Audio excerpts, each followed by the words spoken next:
Welcome friends, আজকের আলোচনায় আবারও পেয়েছি বিশিষ্ট শিক্ষাবিদ ডক্টর পার্থ ঘোষ মহাশয়কে।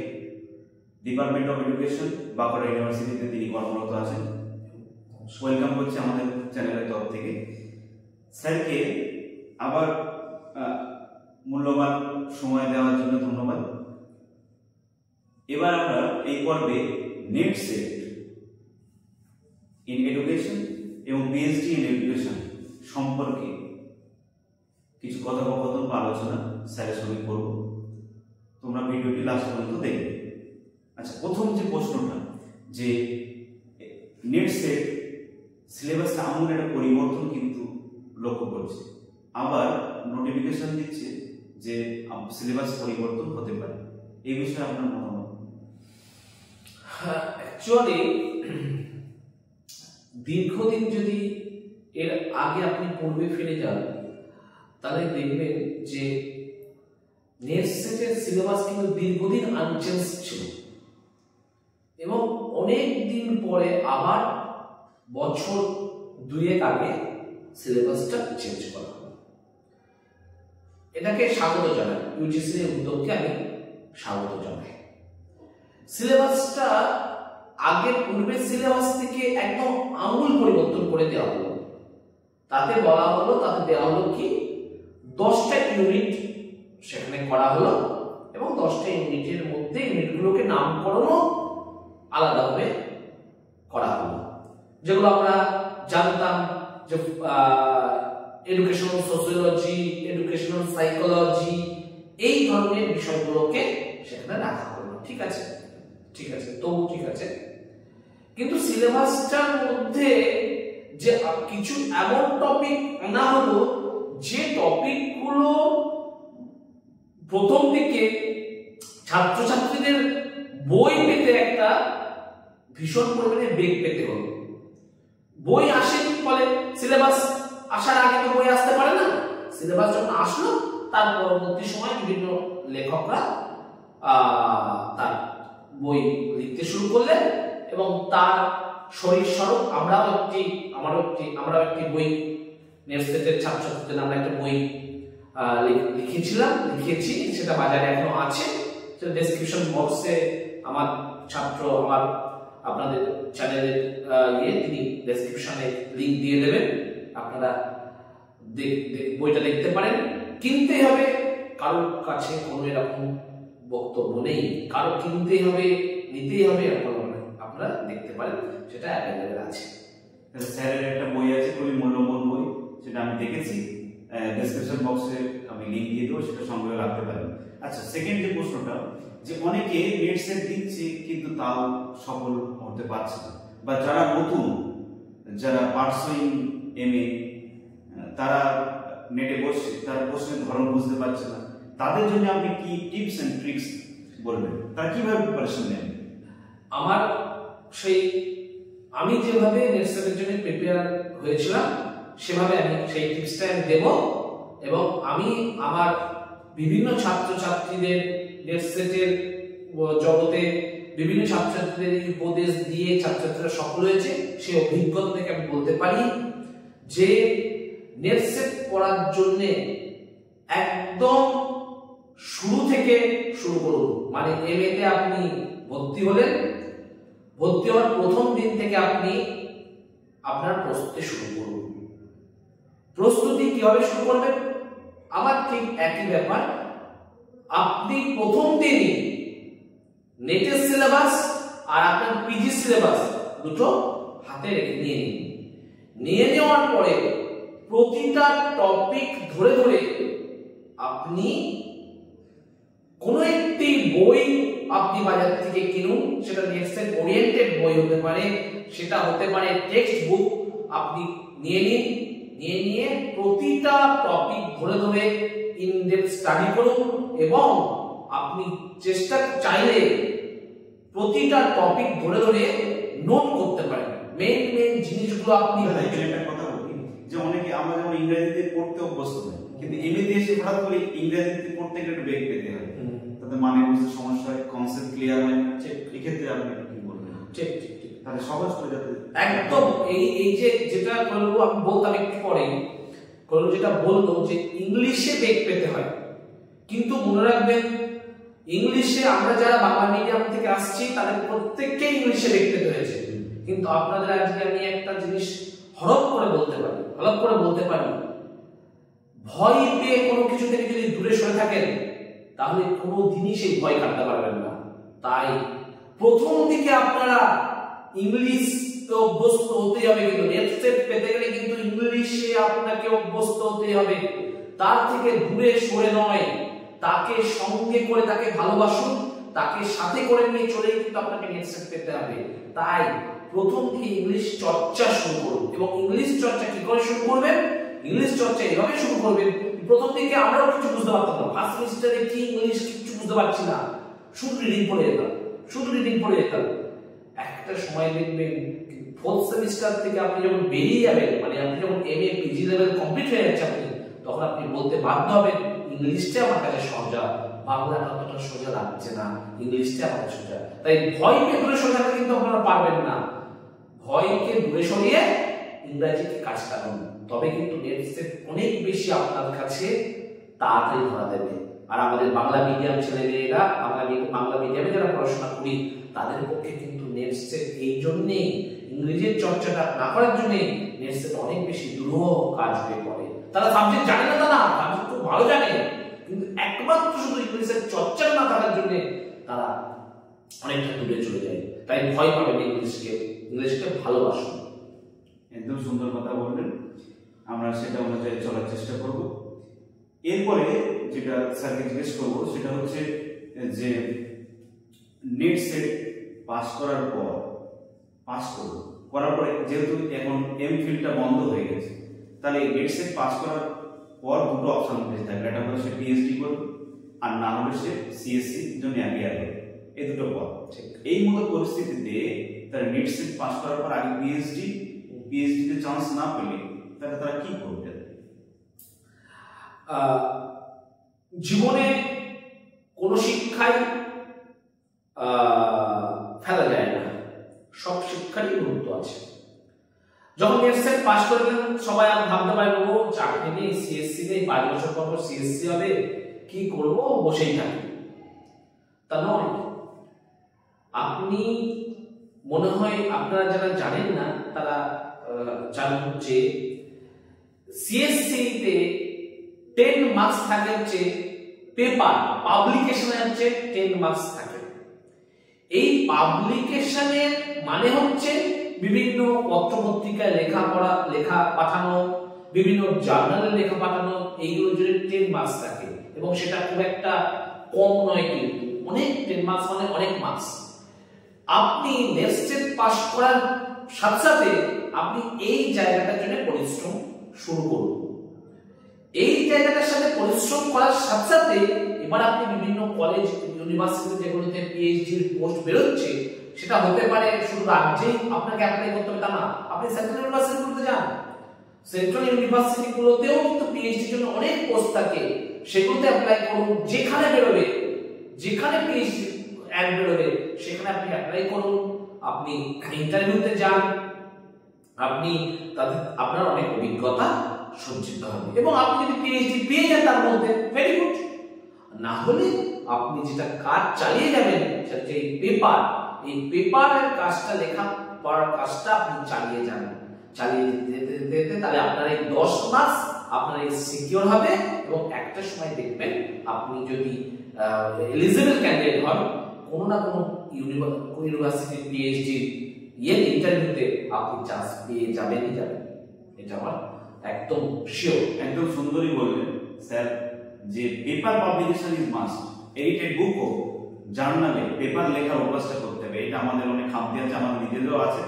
আচ্ছা, তারপরে তারা সেমিনারে অ্যাটেন্ড করতে পারে, একদম তারা কমিউনিকেশন স্কিল শিখবে, তারা পাঁচজনের সাথে ইন্টারাকশন হবে, অনেক জ্ঞানের আদান প্রদান হবে, তারা অনেক কিছু, তার নলেজ লেভেল কিন্তু বেড়ে যাবে।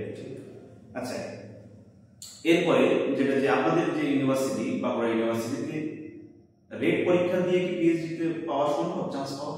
হ্যাঁ, অবশ্যই। নেট সেটের মধ্যে তো ডিরেক্ট তারা পাচ্ছে, এবং রেট পরীক্ষার মধ্যে দিয়ে, যেটা নিজস্ব ইউনিভার্সিটি, অনেক ইউনিভার্সিটি হয়, যারা নেটসে পাস করেনি তাদের জন্য রিসার্চ অ্যাপটিটিউড টেস্ট নেওয়ার পর তারা ইন্টারভিউর জন্য এলিজিবল হয়। দুটো পন্থাতেই তারা হয়। তাহলে বাঁকুড়া ইউনিভার্সিটি পিএইচডি পাওয়া সম্ভব ডিপার্টমেন্ট এডুকেশনে? একদমই সম্ভব।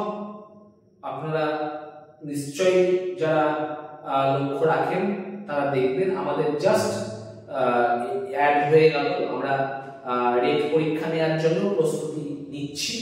তা রেটের মাধ্যমেও ইতিপূর্বেও আমাদের ইউনিভার্সিটিতে রেটের মাধ্যমে অনেক ছাত্রছাত্রী পিএইচডিতে চান্স পেয়েছেন এবং তারা পিএইচডি করছেন। তাই রেট পরীক্ষার মাধ্যমেও আমাদের ইউনিভার্সিটিতে পিএইচডি করার সুযোগ আছে এবং আমরা কোশ্চেন এমন ভাবে করি, মানে রেট পরীক্ষাটা কিন্তু বলে যে সেটা খুব একটা ইজি পরীক্ষা নয়। আমরা কোশ্চেনটা এমন ভাবে করি এবং বিভিন্ন মডারেশন করার সময় আমরা বিভিন্ন এক্সপার্ট দিয়ে কোশ্চেনটা এমন ভাবে করি যে সেই পরীক্ষাটা পাস করতে গেলেও কিন্তু যথেষ্ট পরিমাণে ছাত্রদের দক্ষতার প্রয়োজন হয়। তাই রেট পরীক্ষার মাধ্যমেও আপনারা যারা নেটসেট এখনো পাননি তারা রেট পরীক্ষার মাধ্যমেও বাঁকুড়া ইউনিভার্সিটিতে পিএইচডির সুযোগ পেতে পারেন। স্যারের কাছ থেকে জানলেন যে বাঁকুড়া ইউনিভার্সিটি সম্পর্কে, তার ডিপার্টমেন্ট অফ এডুকেশন সম্পর্কে তিনি বিস্তারিত করে বললেন। এরপরে একটা জানতে চাইবো যে বর্তমান যে ট্রেন্ড, তারা বর্তমান ট্রেন্ডে অনেক কিছু করার সুযোগ সুবিধা রয়েছে, কেন তারা এমএ ইন এডুকেশন বিষয়টাকে বেছে নেবে? খুব ভালো কোশ্চেন এবং আমি সবসময় শুধু আমার সাবজেক্ট এমএ ইন এডুকেশন বলেই আমি বলবো না যে সবাই আমার এমএ ইন এডুকেশনে আসুন, পড়ুন, এই করুন। আমি খুব কয়েকটা পয়েন্ট বলবো যে পয়েন্টের উপর নির্ভর করে আপনারা বিচার করবেন এবং আপনারা কেন এমএ ইন এডুকেশন করতে আসবেন। অ্যাকচুয়ালি আমরা যখন এমএ ইন এডুকেশন করেছি তখন সাবজেক্টটা সম্পর্কে সারা পৃথিবীর মানুষের কাছে অনেক অজানা বিষয়টা ছিল। মানে আমরা যদি কাউকে বলতাম যে এমএ ইন এডুকেশন করছি, তখন সবাই জিজ্ঞাসা করতো এডুকেশন আবার কি, সবই তো এডুকেশন। তখন আমাদেরকে প্রশ্নের উত্তর দিতে হতো। এখন আর কাউকে সেই উত্তরটা দিতে হয় না। এখন এডুকেশন এই মুহূর্তে বেশ কিছুদিন ধরে একটা হট কেকের মতো এডুকেশন সাবজেক্টটা। এবং কেন পড়বেন এই প্রশ্নের উত্তর দিতে গিয়ে একটা কথা বলবো, 1 নম্বর পয়েন্ট বলবো, আপনারা এডুকেশনে এমএ করে আপনাদের সামনে অনেক দরজা ওপেন হয়ে যাবে, অনেক কিছু দরজা ওপেন হয়ে যাবে। 1 নম্বর দরজা, আপনারা যে টেট বললেন, টেটে একটা পেপার মাস্ট থাকবে চাইল্ড সাইকোলজি। আপনি এমএ ইন এডুকেশন বা এমএ ইন এডুকেশন যদি পড়েন, আপনাকে চাইল্ড সাইকোলজি বিষয়টা আলাদাভাবে পড়ার প্রয়োজনীয়তা আছে বলে আমি মনে করি না। আর সেই জন্য পিজি এডুকেশনে যারা পিজি করবেন বা এমএ করবেন তারা কিন্তু অলরেডি টেটে একটা পেপারে এগিয়ে থাকবেন। 1 নম্বর। 2 নম্বর, আপনারা স্কুল ইন্সপেক্টর আর ডিস্ট্রিক্ট ইন্সপেক্টর অফ স্কুল এই পরীক্ষার যদি পুরো প্রিভিয়াস কোশ্চেন দেখেন, দেখবেন এগুলো হচ্ছে 200 মার্কসের পরীক্ষা হয়। একটা হচ্ছে একটা পেপার শুরু থাকে ফুল এডুকেশন থেকে, সেখানে কোশ্চেন আছে, আর একটা পেপার থাকে মিসেলেনিয়াস, সেখানে ম্যাথ, জিআই, জিকে বিভিন্ন থাকে। তাহলে আপনি বুঝতে পারছেন এডুকেশনের ছাত্ররা এখানেও 100 নম্বরের একটা পেপারে তারা অগ্রাধিকার পেয়ে গেল, তারা এগিয়ে থাকলো। থার্ড, আপনি পিজি অ্যাপিয়ার করার সাথে সাথে আপনি এডুকেশনে নেটসেট দিতে পারবেন। যেই নেটসেট আপনি দিতে পারলেন, ধরা যাক আপনি পাস করে গেলেন, তাহলে আপনার পিএইচডি করার সুযোগ থাকছে। তারপরে সুযোগ থাকছে আপনার সিএসসি দিয়ে কলেজ ইউনিভার্সিটিতে চাকরি পাওয়ার। ফোর্থ, আপনি এসএসসি এক্সাম হবে, এসএসসি এক্সামিনেশনে আপনি অ্যাসিস্ট্যান্ট টিচার হিসেবে আপনি বসতে পারবেন, অ্যাপিয়ার করতে পারবেন। ফিফথ, আপনি এডুকেশন পড়ে আপনার এগুলো কিচ্ছু হলো না, আপনার কোনো চাকরি হলো না, আপনি আপনার ছেলে মেয়েকে মানুষ করতে আপনার এডুকেশন কাজে লাগবে। এটা আমি গর্ব করে বলতে পারি, আমার নিজের ক্ষেত্রে কাজে লাগে, আপনাদের ক্ষেত্রেও এটা ছেলে মেয়েদের কাজে লাগবে। জীবনটা তো এরকম নয় যে সবাই আমরা টিচার হব, আমরা অন্যান্য প্রফেশনেও চলে যেতে পারি। পিজি এমএ এডুকেশন করে অন্যান্য প্রফেশনে চলে গেলাম, কিন্তু আপনি দেখবেন অন্যান্য প্রফেশনে গিয়ে যখন আপনি সাংসারিক জীবন ভোগ করবেন, আপনার এই এডুকেশন সাবজেক্টটা আপনাকে অনেক দিক থেকে হেল্প করছে। শুধু ছেলেমেয়ে মানুষ করা না, আপনার যে সাংসারিক বিভিন্ন সমস্যা সেগুলো আপনি সাবজেক্টের মাধ্যমে সমাধান করতে পারবেন। এছাড়াও বাস্তবিক জীবনে এডুকেশন এমন একটা সাবজেক্টে গেছে, এমন একটা সাবজেক্ট যেটা বাস্তবিক জীবনের প্রতি ক্ষেত্রে প্রতি মুহূর্তে আপনাকে সাহায্য করবে। তাই প্রফেশনাল লাইফের পাশাপাশি এডুকেশন আপনার বাস্তবিক জীবন, সোশ্যাল লাইফ এগুলোতেও চরমভাবে সাহায্য করবেন।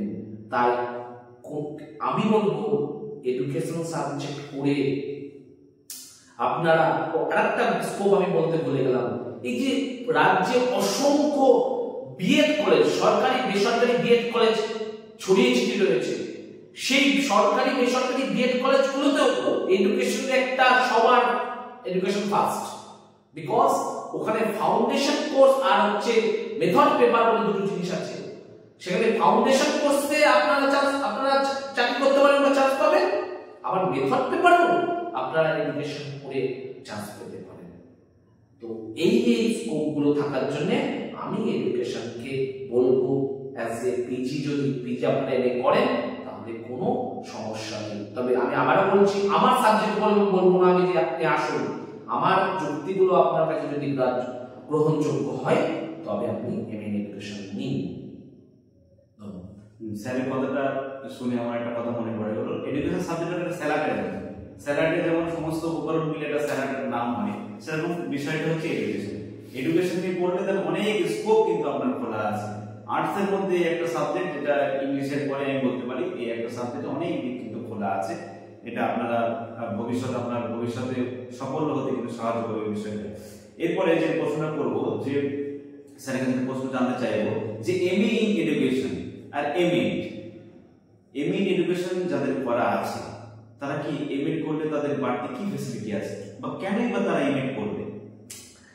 অনেকে এই কোশ্চেনটা আমার কাছে জানতে চাই থ্রু হোয়াটসঅ্যাপের মধ্যে, এটা অনেকে জানতে চাচ্ছে যে এটা কেন করবে, বা অন্যান্য বিষয় থেকে আমরা দেখতে পাচ্ছি যে অনেকে এমএড করে তারা এডুকেশনে বিভিন্ন চাকরি পরীক্ষায় যারা বসছে, নেট সেটে বসছে, তারা পিএইচডি করছে, তারা সিএসসি তে পাচ্ছে, তাহলে এডুকেশনে তারা তো বঞ্চিত হচ্ছে।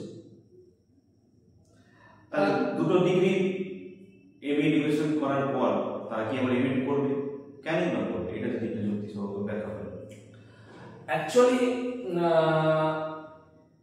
এমএ এডুকেশন একটা ডিগ্রি কোর্স, আর এমএড একটা প্রফেশনাল কোর্স।